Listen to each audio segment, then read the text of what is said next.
पिछली वीडियो में मैंने बताया था कि लोग नशा क्यों करने लग जाते हैं। जब वो जिंदगी से परेशान हो जाते हैं, उनको अपनी परेशानियां दिमाग से निकालनी मुश्किल हो जाती हैं, उससे मिटाने के लिए, उससे दूर भागने के लिए उनके पास जब कोई उपाय नहीं होता तो मरने की सोचते हैं, और मरने के चक्कर में ही कोई ऐसी चीजें लेनी शुरू करते हैं जिससे उनको हार्म हो। चाहे भूखे रहना, अंधेरे में रहना, किसी से मिलना नहीं, फिर धीरे धीरे बुरी संगत में जाना, डेयरिंग चीजें करना, कभी काटने की कोशिश करना, कुछ करना। फिर लिखा पढ़ते हैं कि सिगरेट से कैंसर होता है, फेफड़ों में ये होता है, पीने का मन करने लगना। फिर उसको ट्राई करने के बाद दिमाग में खुश्की होने लगती है नशों से। ध्यान से सुने, नशों से दिमाग में खुश्की होने लगती है, और जैसे ही वो खुश्की होती है दिमाग में, इमोशंस, चाहे वो खुशी हो, गमी हो, वो गायब हो जाती है। व्यक्ति पत्थर हो जाता है। उसको लगता है कम से कम इससे तो छुटकारा मिला जो मेरे दिमाग में नकारात्मकता चल रही थी। फिर वो उसका शिकार हो जाता है। ऐसे फंसता है आदमी। तो क्या करे? मैंने आपको बताना है एक दो चीजें। क्या? एक तो खुराक में क्या बदलाव करना है वो, दूसरा आयुर्वेद के अंदर आपको क्या करना है। दो चीजें बताऊंगा। सबसे पहले खुराक की बात कर लेते हैं। ये खुश्की करता है नशा और अपनी लत लगाता है। तो दो चीजें करनी है। इसकी जो टॉक्सिन्स नशे के ब्लड में घूम रहे हैं, जो वापस आपको तलब लगाते हैं, या जो पेट में खुश्की इसने कर दी, दिमाग में खुश्की कर दी, जिस वजह से आंतें साफ नहीं होती हैं, आपको थका थका महसूस होता है, कमजोरी महसूस होती है, तो उसके लिए क्या करें? घी का सेवन ज्यादा करें।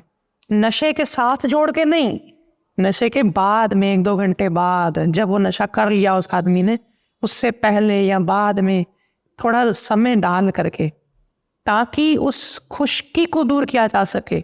भाई वो खुश्की तो दूर हो नहीं रही, वो तो वैसी की वैसी है। मैं नहीं जानता, आप घी के साथ छाछ भी ऐड करिए, आप छाछ के साथ दही भी ऐड करिए, आप नस से भी लीजिए, गाय का घी नाक से भी लीजिए, आप मलद्वार में भी तेल लगाइए, आप शरीर को भी तेल दीजिए, मालिश दीजिए। मुझे नहीं पता आप कितना एफर्ट कर रहे हैं और कितना और करना पड़ेगा, लेकिन खुश्की को ऐसे ही दूर किया जाता है। खासकर तब जब व्यक्ति नशा छोड़ने को भी तैयार नहीं है। यानी कि आपको पता है आप एक ऐसी जगह पोछा लगा रहे हैं जहां पे बार बार लोग गंदे पांव लेकर भी गुजर रहे हैं, बावजूद इसके आपको वहां पे सफाई भी रखनी है। तो क्या करेंगे आप यही करेंगे कि जब लोग निकल गए पोछा लगा कर, गंदे पांव लगा ले करके, तो फिर पोछा आप लगा रहे हैं। यही किया जा सकता है उस व्यक्ति के साथ भी, कि आप उसको ज्यादा से ज्यादा स्निग्ध करें, उसकी खुश्की को मिटाएं। दिमाग की खुश्की मिटती है नाक में घी डालने से। नासा ही शीर्षो द्वारम, ये जब आपने कर लिया तो एक तो वो थोड़ी कम होने लगेगा, नशे की तलब भी, नशे से होने वाले नुकसान भी। डैमेज करता है नशा शरीर के अंदर की जो मेटाबॉलिज्म है, शरीर के अंदर नए सेल्स बनना, नई नई चीजें फॉर्मेशन होना, दिमाग के अंदर नए नए न्यूरॉन्स बनना, नए नए हमारे अंदर की जो टूट फूट को रिपेयर, वो सब बंद हो जाता है नशे से। तो ये चीज रुकेगी और वो शरीर बैलेंस में आएगा। दूसरी चीज जो करनी है कि वो व्यक्ति आंतों से लेकर के ब्लड को डिटॉक्स करे। तो ब्लड और आंतें डिटॉक्स होती है ज्यादा पानी पीने से। पानी खुल के वो पिए, पेशाब आए उसको, पेट भी खुल के साफ हो, तो फाइबर वाला खाना खाए, भूखा ना रहे, नेचर से जुड़े, बाहर सैर करे, मेहनत ज्यादा करे। क्योंकि जिस व्यक्ति को ये समझ में आ जाती है ना कि दिमाग डाइवर्ट करना जिसको कहते हैं, वो है कि अगर दिमाग ज्यादा चल रहा है तो शरीर ज्यादा चलाओ। जिसने ये सूत्र समझ लिया वो बड़े से बड़ा इलाज कर लेगा, नशा छुड़वा देगा। डाइवर्ट करना है, एक चीज नहीं करता। नशा करने वाले को 5 मिनट से ज्यादा आप एक चीज में नहीं लगा सकते। चैंटिंग करने बिठाओगे, आपकी माला फेंक देगा, ये चीजें नहीं कर पाएगा। उसका ट्रिगर ढूंढिए कि कहाँ किस चीज में मजा आता है। खेल कूद में मजा आता है, चलो खिलाओ। अरे भाई, कोई व्यक्ति ऐसा हो जाता है, मैंने देखा है कहते हुए, मुझे अच्छा तो नहीं लग रहा, लेकिन जो व्यक्ति इतना तनावग्रस्त, इतना डिप्रेशन में चला जाता है, हम कई बार उसको शारीरिक भोग भोगने के लिए भी बोलते हैं कि भैया, इसकी बीवी को बताते हैं भैया इसको इसी तरफ लगा, कम से कम, क्यों, इससे बाहर निकल जाएगा। ये सूत्र नहीं है, ये उसका इलाज नहीं है। मैं किस विधि से, किस मकसद से कह रहा हूं, समझदार व्यक्ति समझेंगे। कोई चीज जिससे शारीरिक श्रम हो उसको लगाया जाता है वहां पे, तभी वो नशा छोड़ेगा, तभी वो उस तनाव नकारात्मकता से बाहर आएगा। फिर अंत में आता है आयुर्वेद का उपचार। ये अंत में क्यों बताया? भाई आपने दवाई उपचार में से सुन लिया, करना शुरू कर दिया, लेकिन बेस नहीं बनाए सारी चीजों का, बेकार है, वो चीज काम ही नहीं करेगी। आप कहोगे ये भी बेकार हो गया। एक नया उपाय आपको जो मैं दे रहा हूँ, एक सटीक उपाय जो मैं आपको दे रहा हूँ, वो भी आप बेकार कर देंगे, संभावना ही खत्म हो जाएगी आपके ठीक होने की। एक चीज ऐसी थी, जो एक चाबी ऐसी थी, आपने जल्दबाजी में ताले में लगाई और ताला नहीं खुला, आपने उसको पलट दिया और फिर बाद में फिर गलत चाबियां ताले में लगा रहे हैं। कसूर किसका होगा? मेरा भी और आपका भी। मैंने आपको समझाया नहीं ठीक ढंग से, इसलिए बता रहा हूँ कि थोड़ा सुन लेना। जिनको लग रहा हो कि मैं तो ज्यादा लटका रहा हूँ, ये कर रहा हूँ, इसका मतलब यही है कि जल्दी जल्दी में करोड़पति बनने के ख्वाब उनके दिमाग में चल रहे हैं, यानी कि तुरंत बिना मेहनत किए उनको कुछ मिल जाए, ऐसा वो सोच रहे हैं। जिनको सच में जरूरत है, जो सच में इस चीज से तड़प रहे हैं, वो मेरी बात को ध्यान से सुनेंगे। ये सारी चीजें जब आप कर लेते हैं, तब एक ऐसा एनवायरनमेंट बनता है जहां व्यक्ति के उस दवाई से ठीक होने की संभावनाएं ज्यादा बढ़ जाती हैं, क्योंकि वो सारा बेस बन गया, एटमॉस्फेयर बन गया। अब वो दवाई भी काम करेगी। तो वो दवाई क्या है? आपको लेनी है दो चीजें, दोनों ही लेनी है बराबर मात्रा में। अब आपको मैं बता देता हूँ दोनों चीजें कितनी मात्रा में ले। 50-50 ग्राम ले लें। तो कौन सी है वो दो चीजें? पहली है काली मिर्च। काली मिर्च ले लीजिए, ध्यान रहे ऐसी जगह से लेना जो शुद्ध काली मिर्च दे, साबुत देख करके, 2-3 जगह से उसके दाने चबा करके। आजकल पपीते के बीज भी मिलाए जाते हैं उसमें, काली मिर्च के अंदर, उसको सस्ता करने के लिए। तो आप कहोगे जी हमें फायदा नहीं हुआ। दूसरी चीज है मीठा तेलिया, काले रंग का होता है, ये भी पंसारी के यहाँ से मिल जाएगा, ड्राई मीठा तेलिया। बच्चों से दूर रखें इसको, ये भी एक तरह का जहर ही है, समझ लो। लेकिन मात्रा कैसी लेनी है, कितनी लेनी है, ये आपको बता रहा हूँ। दोनों को ही पीस लें बराबर मात्रा में लेकर, अच्छे से महीन, खरल में भी ऐसे रगड़ लें। 1-2 दिन इस पर लगाएं अच्छे से। जब आपको लगे ये महीन हो गया है, कपड़ छन कर लें इसको। कोई तिनका निकल आता है, कोई एक आधा, वैसे निकलेगा नहीं, तो उसको फिर वापस कूट के दोबारा से डाल दें उस पर। सारा चूर्ण महीन तैयार हो गया। अब कितनी मात्रा में लेना है? जितना साइज गेहूं के दाने का होता है इतना रोज। कैसे लेना है समझे। जिस दिन से इसको शुरू करना है, उस दिन से ही जितना नशा व्यक्ति करता है उससे आधा करवा दे। अगर वो अफीम का नशा लेता है, अगर वो गांजा लेता है, या कोई चरस फूकता है, भांग लेता है, मान लो वो जितनी भी खाता होगा, कोई आधा ग्राम खाता है, कोई 1 ग्राम खा जाता है, कोई कई ग्राम खा जाते, वो जितना भी वो लेता है उससे आधा दे उसको उस दिन। बोले आज इतना ही खाओ। थोड़ा उसका भी कॉपरेशन अगर मिलेगा तो ये ज़्यादा जल्दी काम करेगा। अगर नहीं करता हो ऐसा कि वो तो उतना ही लेना है, तब भी क्या करना है, अगला स्टेप बताता हूँ।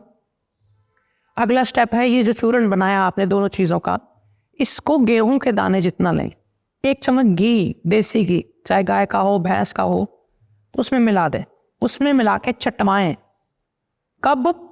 या तो आप इसको खाने के 1 घंटे बाद दें, या फिर आप इसको सुबह खाली पेट दें। कोशिश यही करें कि आप इसको खाने के 1-1.5 घंटे बाद लें। जब आपने इसको ले लिया खाने के 1-1.5 घंटे बाद, दिन में 1 बार बस, और ऊपर से 10 मिनट बाद दूध भी पी सकते हैं। दूसरे दिन, तीसरे दिन रेगुलर जब आप इसको करेंगे, दिन में 1 बार, सुबह दोपहर शाम, कभी भी, शाम को ले ले भले, तो उसके बाद क्या होगा, खुराक में खिचड़ी खा रहे हैं घी डाल डाल कर, थोड़ा स्निग्ध कर रहे हैं शरीर को, नाक में घी डाल रहे हैं, तो होगा क्या कि धीरे धीरे उसकी तलब लगनी बंद हो जाएगी। इसी से ही रिकवरी होने लगेगी नशे की। और 15 दिन बाद और आधा नशा कर दें, और 15 दिन बीत जाए और आधा कर दें। बीच में कोई तंग करे पेशेंट या कुछ हो, चलो 1 आध बार अगर उसने कोई गलती कर दी, ले लिया दोबारा नशा, तो भी वापस धीरे धीरे कम कर, उसको कम करें और इसको लगातार इसी मात्रा में चलने दें। और बहुत ज्यादा दिक्कत आती किसी वक्त तो 2 टाइम ले लें ये दवाई, ज्यादा नहीं। तो होगा क्या, इससे 2-3 महीने लगेंगे, उसको फिर वो तलब ही नहीं है, और फिर इसी को खा लेते हैं नशे की तरह सुबह शाम, और उतनी मात्रा गेहूं के दाने जितनी। आप घर परिवार का कोई व्यक्ति दे ही उसको उतना, बस।